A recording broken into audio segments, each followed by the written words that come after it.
हरिवंश महाराज जी। महाराज जी, विद्यार्थी को स्मरण शक्ति तेज करने के लिए क्या करना चाहिए? श्री सरस्वती देवी की आराधना करनी चाहिए। बहुत से सरस्वती जी के मंत्र हैं, सरस्वती जी की स्तुति है, और कुछ ना आए तो हे माँ सरस्वती आप हम पर कृपा करो, हमें बुद्धि ऐसी प्रदान करो जिससे मैं विद्या में प्रवीण हो सकूं। रोज प्रातः काल उनसे प्रार्थना करो, उनको प्रणाम करके विद्या अध्ययन करो, तो विद्या के अधिष्ठात्र देवी सरस्वती जी हैं, वो कृपा करेंगी। सरस्वती देवी की कृपा से ही विद्या में प्रवृत्ति आगे बढ़ती है। रजत कुमार पाल जी, बरेली से। राधे राधे। राधे राधे महाराज जी। महाराज जी, आपके चरणों में कोटि कोटि प्रणाम। महाराज जी, मैं एक पुलिस अधिकारी के रूप में कार्यरत हूँ। वर्तमान में जीवन में समय की कश्मकश ग्रस्त जीवन और अपने काम के बीच में चलती रहती है। ऐसी स्थिति में विचार आता है कि भक्ति करने के लिए उचित समय नहीं। भक्ति के लिए समय नहीं चाहिए, भक्ति के लिए समय नहीं चाहिए, समय में भक्ति कीजिए। जैसे आप तैनात हैं, ना हर समय लिखते रहते हैं, ना हर समय बोलते रहते हैं। ड्यूटी के समय की बात कह रहा हूँ। आपको हर समय बोलने का, हम कह रहे हैं कोई भाषण देने का भी तो हर समय देता रहता है क्या? हर समय लिखता रहता है क्या? हर समय क्रिमिनल को थोड़ी पकड़ते रहते हो। हमको चाहिए कि खाली समय में राधा राधा राधा राधा एक शब्द बोले। अगर 1 मिनट भी हमें खाली मिला तो हम 5 बार राधा नाम तो ले सकते हैं, 10 बार राधा नाम ले सकते हैं। यही है, आप निर्दोष को दंड मत दीजिए और दोषी को छोड़िए मत। ये आपकी पूजा होगी।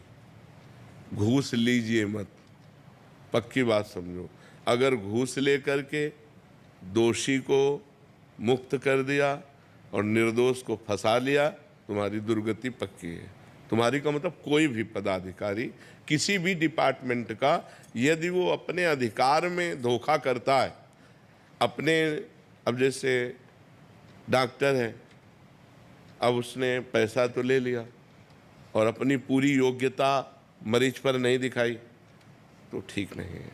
प्रमाद स्थिति ठीक नहीं। वकील है, पैसा तो ले लिया, दोषी का पक्ष लेकर निर्दोष को फंसा दिया और दोषी को मुक्त। ये जो अपराध है, अगर ये अपराध ना किए जाएं तो अपना अपना कर्तव्य ही पूजा है, और नाम जप करते रहिए, कोई परेशानी नहीं।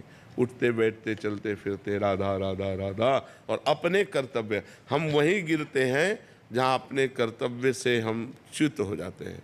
हम जानते हैं कि हम गलत कर रहे हैं। हमारी सरकार आपको पेमेंट देती है, उसी पेमेंट से काम चलाइए आप अपना।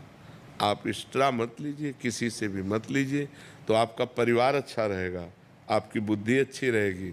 हाँ, हो सकता है कि आपको कई समस्याएं झेलनी पड़े, क्योंकि आज का समय धर्म से चलना नहीं जानता है, तो आपके अधिकारी जन या आपके बड़े जन आपको, पर आप अच्छे रहेंगे, आप आनंदित रहेंगे, आप प्रसन्न रहेंगे। एक यहाँ यहीं बैठ कर के अधिकारी ने कहा था, आज से मैं नियम लेता हूँ चाहे सस्पेंड कर दिया जाऊँ, ना अधिकारी की गलत बात मानूंगी, ना जीवन में कभी गलत करूँगा। तो हम कहा तैयार रहना, सस्पेंडे कर दिए जाओगे। तो उसने कहा तैयार हो, हमारे घर में व्यवस्था है, हम वो घर का जीवन जी लेंगे, लेकिन ऐसी नौकरी में गलती नहीं करेंगे जो भगवान के विरुद्ध होगा। तो बात सही है, यदि आप सही चलने की कोशिश करोगे तो हो सकता है आपके विरोधी खड़े हो जाएं, पर भगवान आपका सहयोग करेंगे।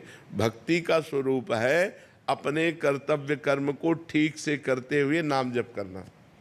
वो चाहे किसानी हो, चाहे व्यापार हो, चाहे कोई पद हो या कोई भी हो, वो अपना कर्तव्य कर्म ठीक से करे और नाम जप करे। तो अलग से अगरबत्ती ना भी लगाए तो उसकी पूजा हो रही।